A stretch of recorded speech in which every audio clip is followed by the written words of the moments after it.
19h45 partout au Bénin, vous êtes sur BB24 et vous faites bien le sommet de ce journal. On les retrouve dans les rayons pharmaceutiques à côté des produits de la médecine moderne. Certains médicaments traditionnels font aujourd'hui l'objet de prescriptions médicales et donc officiellement commercialisés. Les rois de la route, plus connus sous le nom de camions poids lourds, font la loi dans la circulation. Ils s'imposent parfois aux conducteurs d'engins à 2 et à 4 roues. Sont-ils conscients des dommages qu'ils causent? La réponse est à suivre. Et puis, que devient le pain tissé au Bénin? La modernité a-t-elle pris le pas sur ce pain qui pourtant a valeur identitaire? On en parle également dans ce journal.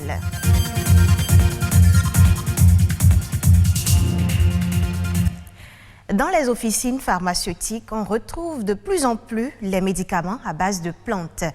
Le recours à une médecine traditionnelle de qualité peut faciliter la fourniture de soins de santé aux populations, selon l'Organisation mondiale de la santé. Ainsi, reconnus pour leurs efficacités à la préservation de la santé, beaucoup se demandent si ces médicaments subissent le processus de contrôle et d'homologation du ministère de la Santé avant d'être commercialisés en pharmacie. Quant au prix et l'efficacité entre ces médicaments et ceux modernes, la question se pose également. Un docteur en pharmacie nous apporte des éclaircissements au micro d'Émile Azokouta. Les médicaments traditionnels présents dans les pharmacies s'appellent plutôt sous l'appellation les médicaments traditionnels améliorés. Et ces médicaments traditionnels ne peuvent pas se retrouver en pharmacie s'ils n'ont pas une autorisation de mise sur le marché béninois. Du coup, l'État a allégé un peu l'autorisation de mise sur le marché pour ces médicaments et on appelle autorisation allégée de mise sur le marché.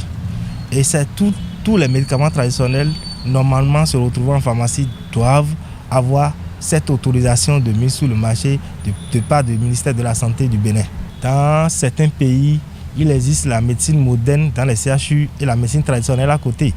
Et c'est ce qu'on souhaite aussi. C'est une complémentarité, les médicaments traditionnels améliorés et les médicaments dits de spécialité ou les médicaments modernes. Ce n'est pas des concurrents. Chacun reste dans son rôle et chacun se complète à l'autre. On arrive parfois à retrouver sur des ordonnances les deux types de médicaments. Où on met le médicament moderne ou le médicament spécialité, on met après le médicament traditionnel. Ça se retrouve parfois où on a des conseils du pharmacien sur les médicaments traditionnels ou aussi on a des conseils des praticiens. Les populations n'ont qu'à être rassurées que lorsque vous venez dans une pharmacie et vous trouvez un médicament traditionnel, ces médicaments traditionnels sont sécurisés et la population peut les prendre sans inquiétude, comme les médicaments modernes, dits modernes. Et nous, notre rôle est d'abord un rôle de santé publique. C'est vrai que ces médicaments ont un coût abordable, mais il ne faut pas négliger ce côté sécurité médicaments. C'est ce que nous portons à la population en leur rassurant que lorsqu'ils rentrent dans une pharmacie, ils trouvent des médicaments traditionnels. Les médicaments traditionnels sont rassurants. C'est mieux qu'en pharmacie qu'aux abords de la voie, qu'en dehors de la pharmacie. En circulation, les conducteurs de véhicules à 2 roues et de voitures se plaignent fréquemment du non-respect du code de la route par les conducteurs d'engins poids lourds. Pour certains usagers de la route, ces chauffeurs de camions se sentent en position de force et appliquent donc la loi du plus fort. Mais qu'en est-il réellement?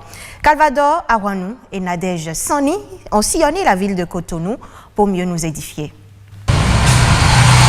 Il est 13h dans la capitale Cotonou. À cette heure de la journée, difficile de circuler sans croiser les camions gros porteurs. Ces conducteurs sont les plus décriés. C'est de géants véhicules. Ils s'estiment déjà au paroxysme, donc ils peuvent briser tout ce qu'ils voient, tout ce qu'ils trouvent sur leur passage. Donc c'est quelque chose que moi je déplore beaucoup.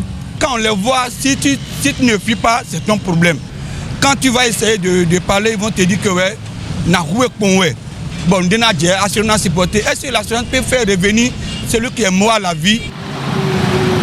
Souvent incompris, parfois mal jugés, les conducteurs de camions gros porteurs disent ne pas appliquer la loi du plus fort. Bien au contraire. Aucun chauffeur de camion ne cherche à tuer volontairement. Quand les autres usagers de la route se retrouvent devant nous, nous avons même peur.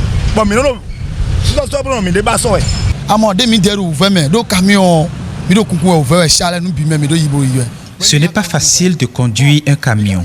Les usagers ne respectent pas le code de la route. Ils nous mettent en difficulté en se mettant devant nous, alors que ce n'est pas facile pour nous de freiner.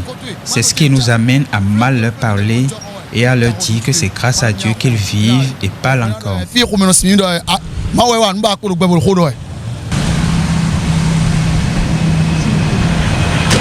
François est conducteur de camion depuis 2 décennies déjà. En 20 ans de travail, il a déjà été victime de toutes sortes d'injures dans l'exercice de son métier. Ils ont commencé par dire que nous on prend du gay, on fume de la cigarette, on prend de la boisson. Oh, moi qui suis ici maintenant, je ne fume pas de la cigarette, ni de l'alcool.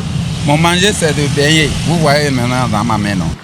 De l'avis des usagers de la route, tous les conducteurs de camions n'ont pas le permis de conduire. Ils s'interrogent sur la qualité de leur formation. J'ai fait l'apprentissage d'abord avant d'être envoyé à l'auto-école. Oui, on a fait autant. J'ai fait code, j'ai fait tout. Nous tous, nous sommes des chauffeurs. Mais il y a des gens qui n'ont pas bien fait leur métier, bien fait l'apprentissage. Ils ont passé à côté des gens pour prendre le permis. Je vois que c'est le mauvais comportement de ces chauffeurs, de ces usagers de la route là, qui les amène à dire ces choses. Sinon, ce qu'ils apprennent normalement pour avoir le permis de conduire, ce n'est pas ça qu'ils pratiquent en circulation. Mais une fois sur la route, ils essayent de pratiquer autre chose. Maintenant, ils utilisent la loi du plus fort pour intimider les usagers de la circulation. Au-delà du respect du code de la route, certains usagers de la route plaident pour une courtoisie au volant. Cela pour améliorer la sécurité sur nos routes. Je l'annonçais à l'entame, le pagne revêt en général une importance dans les habitudes vestimentaires en Afrique. Il fait également partie des éléments qui différencient l'Africain des autres cultures. Découvrons quelques motifs de pagnes africains dans cet élément. Tout en couleurs et agrémenté d'une multitude de motifs. Au rang des divers tissus africains, le pagne imprimé est roi depuis des générations. Nos clients, ils aiment le pagne parce que c'est un pagne que nos arrière-grands-parents ils ont déjà utilisé, surtout nos grands-mères. Outre la tradition, le pagne africain est avant tout une affaire de rapport qualité-prix. Un prix de vente qui, avec les années, s'est fortement vu augmenter. Le pagne africain coûte un peu cher par rapport à avant. Parce qu'avant, avec 12 000 francs, on a la demi, la CIA. Mais aujourd'hui, avec 25 000, 32 000, on a les CIA. Mais je vois que c'est par rapport à la TVA. Quand la TVA augmente, le prix des tissus aussi augmente. C'est le tissu que les gens aiment d'habitude parce que ça ne se déteint pas.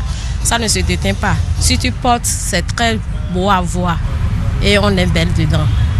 Mais si aujourd'hui le pagne africain se décline dans tous les tons et sous toutes les formes, au Bénin, il est surtout un moyen de communiquer, comme en témoignent les nombreux noms qui lui sont attribués.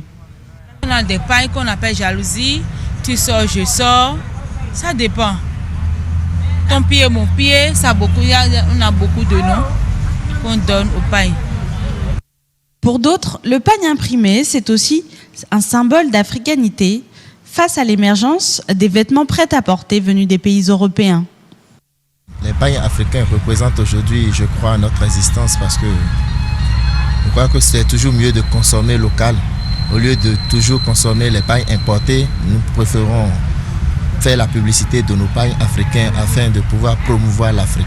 Nous sommes des Africains, on doit aimer notre truc. Ce qu'on fait en Afrique, on doit aimer. C'est ça, c'est très important pour nous. C'est un pain qui est accessible à tout le monde, malgré tout.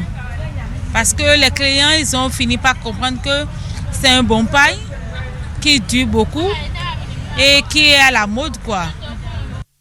Entre tradition, moyens de communication et symboles, le pagne imprimé est une valeur sûre parmi les tissus africains. Mais tout pagne imprimé est-il véritablement africain ?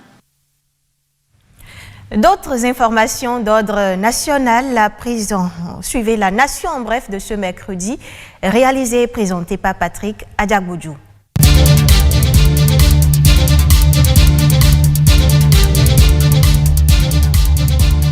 Le chef d'État béninois Patrice Talon sera en tournée dans les communes du pays à partir du jeudi 12 novembre 2020.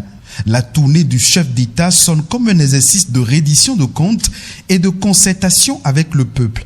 Prendront donc part aux séances les conseils communaux, les associations de développement, les sages et notables. Ce sera l'occasion de recueillir leurs appréciations et observations sur ce qui a été réalisé dans leur localité depuis 2016 ainsi que leurs attentes.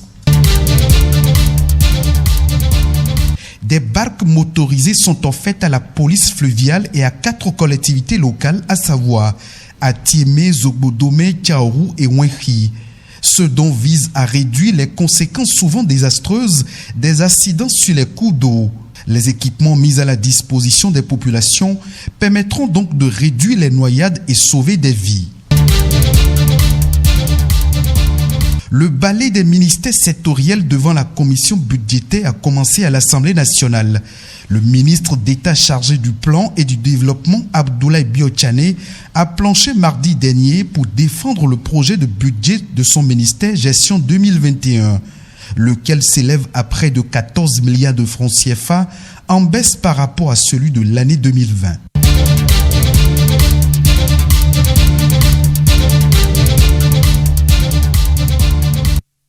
Madame, Monsieur, cette information en bref. Dans un rapport conjoint, le Programme alimentaire mondial PAM et le Fonds des Nations Unies pour l'alimentation et l'agriculture FAO s'inquiètent de la hausse des indicateurs liés à la faim dans le monde, provoquée par une combinaison de facteurs négatifs. Un risque de détérioration de l'insécurité alimentaire auquel sont particulièrement confrontés 14 pays africains, dont certains de la région ouest-africaine. Les 2 institutions spécialisées des Nations Unies chargées des questions d'alimentation font remarquer que les principaux facteurs de la faim sont la multiplication et l'intensification des violences, la crise économique aggravée par les répercussions socio-économiques de la COVID-19, les phénomènes météorologiques extrêmes, les menaces transfrontalières telles que les criquets et pèlerins et le manque d'accès à l'aide humanitaire. Parmi les 14 pays figurent entre autres le Burkina Faso, le Nigeria, le Mali et le Niger. Retrouvez ce journal sur le www.ortb.bj. Merci à tous de nous avoir suivis.